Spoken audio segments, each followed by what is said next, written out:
নমস্কার বন্ধুরা, রত্নাস দুনিয়ায় আপনাদের স্বাগত। আজকের রেসিপি ডুমুর বাটা। ডুমুর বাটা করার জন্য এখানে আমি কচি কচি ডুমুর নিয়ে নিয়েছি। এগুলো কিন্তু যজ্ঞের ডুমুর না, যজ্ঞের ডুমুর বড় আর লাল হয়। এবার এই ডুমুরের মাঝখান আমি কেটে নিয়েছি। দেখুন, এর ভেতরে কিন্তু কোনো দানাই দেখা যাচ্ছে না। এই কচি ডুমুর দিয়েই ডুমুর বাটা রেসিপি খেতে খুবই ভালো লাগে। এবার এই ডুমুরগুলো পরিষ্কার করার জন্য এর মধ্যে আমি 3-4 চামচের মতো আটা দিয়ে দিয়েছি।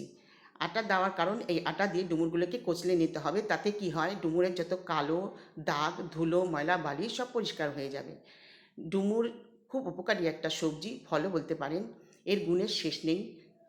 রক্ত বাড়াতে সাহায্য করে, ওজন কমাতে সাহায্য করে, হার্ট ভালো রাখে, হাড় মজবুত করে। এবার জল দিয়ে ভালো করে 3-4 বার করে কচলে কচলে ধুয়ে নিতে হবে। ধোয়ার পরে একটি কড়াইয়ের মধ্যে নিয়ে নিতে হবে। তার মধ্যে 1 চামচ লবণ, 1 চামচ হলুদের গুঁড়ো দিয়ে দিতে হবে। এবার পরিমাণ মতো জল দিয়ে দিতে হবে।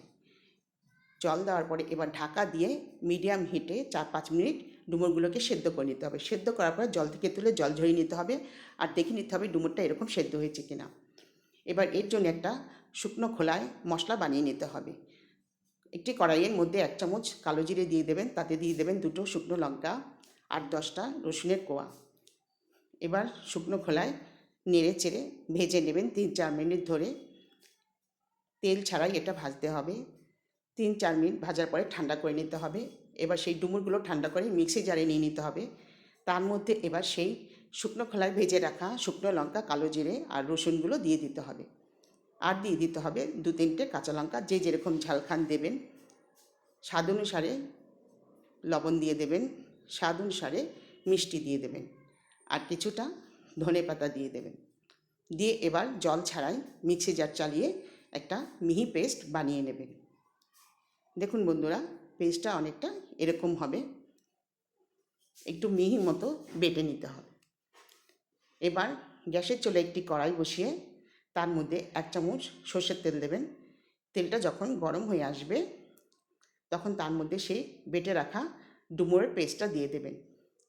দিয়ে 3-4 মিনিট একটু মিডিয়াম হিটে রান্না করে নেবেন।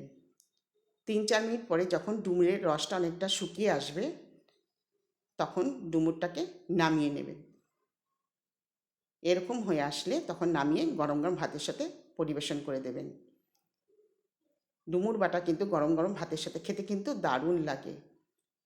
বন্ধুরা, ভিডিওটা ভালো লাগলে লাইক করবেন, শেয়ার করবেন, সাবস্ক্রাইব করবেন, পাশে থাকবেন। আপনারা ভালো থাকবেন, সুস্থ থাকবেন। নমস্কার বন্ধুরা।